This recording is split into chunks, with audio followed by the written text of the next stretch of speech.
Burundi, or officially the Republic of Burundi, is one of the smallest countries in Africa.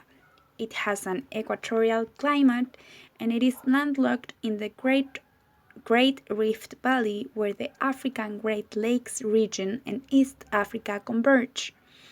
It is bordered by Tanzania to the east and south, with the Democratic Republic of Congo to the north and west, and with Rwanda to the north, with which were once part of the same kingdom. The remainder of the western part of the country is surrounded by Lake Tanganyika, the second largest and second oldest freshwater lake in the world after the Lake Baikal. The country is divided into 18 provinces, each one named after the capital that resides in it. The only exception being Bujumbura Rural, whose capital is Isale.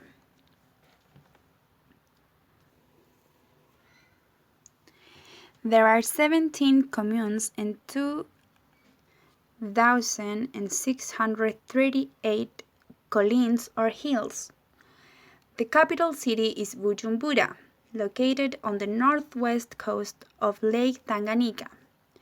Burundi's borders are incredibly open to their neighbors, often unmarked and virtually invisible, as it straddles farm fields and unified towns and communities that really don't care about distinguishing their nationalistic separations.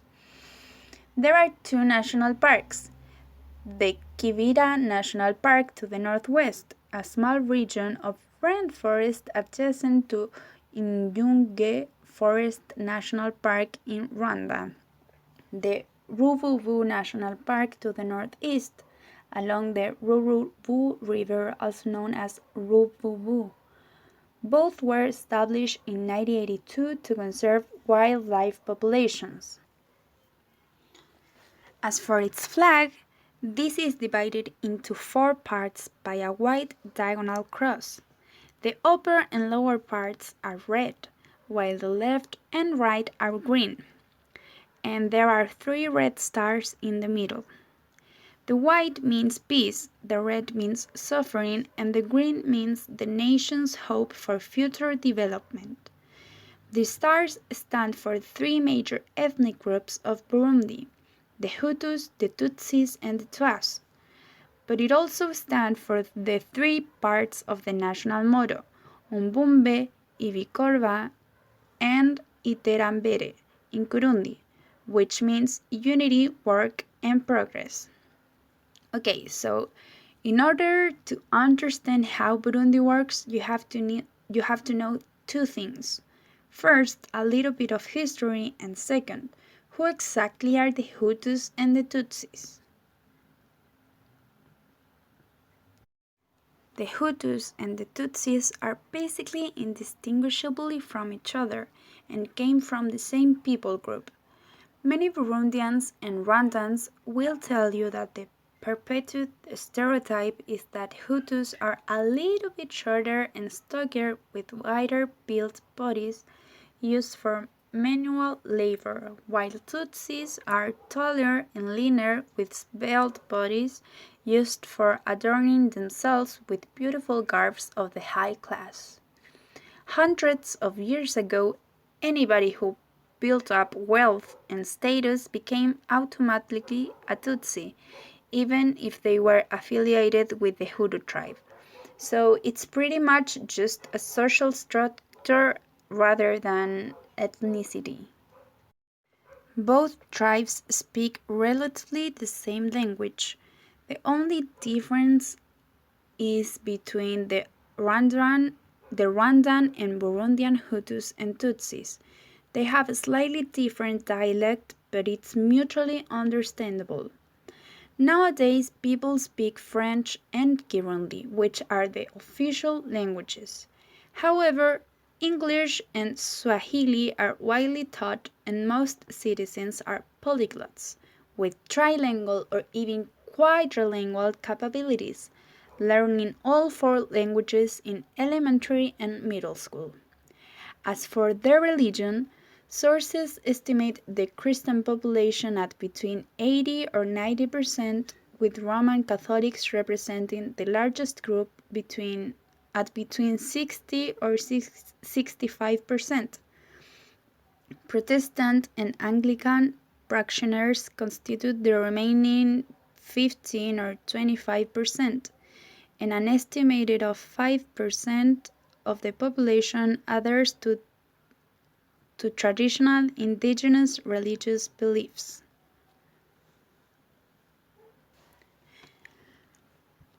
Burundi remains primarily a rural society with just 13.4% of the population living in urban areas in 2019.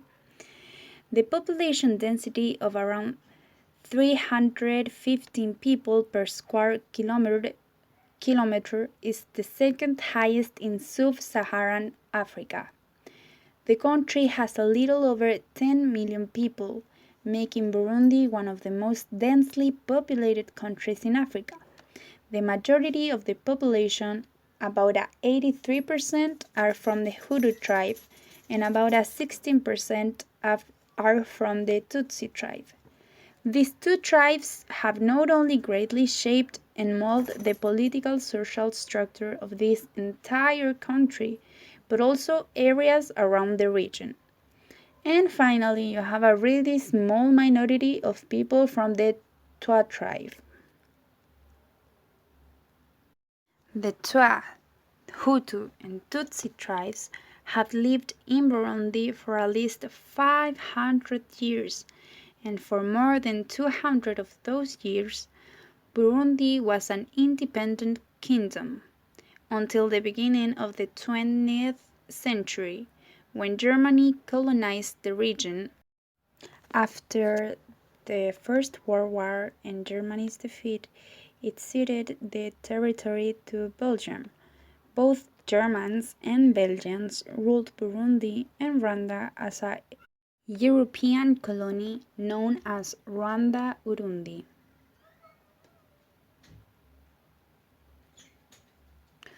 On January 20th, 1959, Burundi's ruler Mwami Mambutsa IV requested Burundi's independence from Belgium and dissolution of the Rwanda-Urundi Union.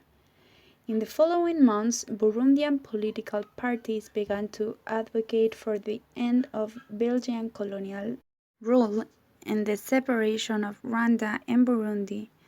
Then the country gained independence in 1962. Initially, Burundi had a monarchy, but a series of assassinations, coups, and a general climate of regional instability culminated in the establishment of a republic and one-party state in 1966. When Burundi became an independent country, they established a more diverse government made up of both Tutsis and Hutus.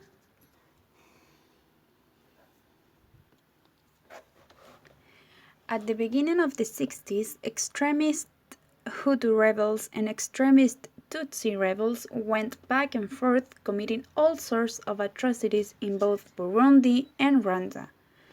Bouts of ethnic cleansing and ultimately two civil wars and genocides during the 1970s. This cycle of violence escalated in the 90s, which led to the Burundian genocide, which occurred over a period of just a few months in 1994. It happened when extremist Hutu gangs murdered an estimated of 1 million Tutsis, but also Hutus who were sympathetic to Tutsis. These gangs killed around 70% of the entire Tutsi population. All of these brutality acts left the economy undeveloped and the population as one of the world's poorest.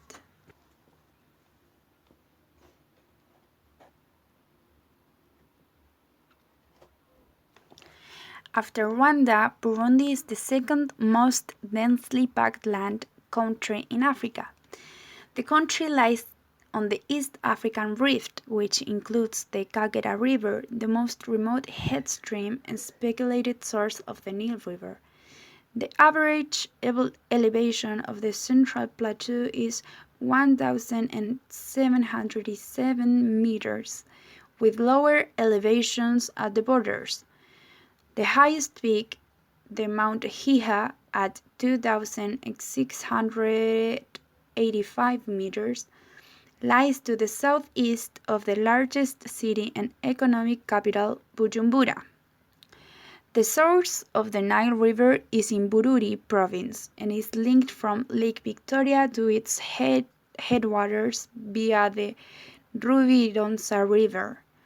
Lake Victoria is also an important water source, which serves as a fork to the Kagera River.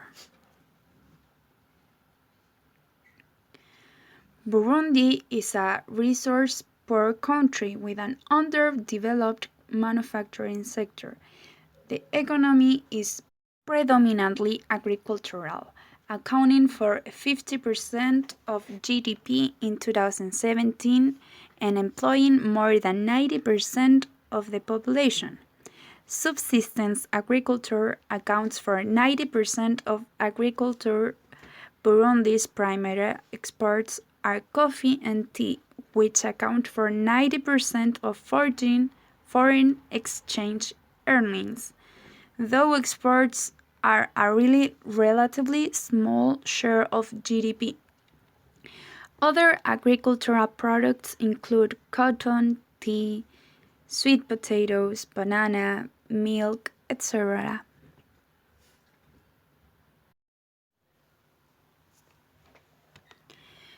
Even though subsistence farming is highly relied upon, many people do not have the resources to sustain themselves. This is due to large population growth and no coherent policies governing land ownership. Burundi is one of the world's poorest countries, owing in part to its landlocked geography, poor legal system, lack of economic freedom, and lack of access to education. Approximately 80% of Burundi's population lives in poverty.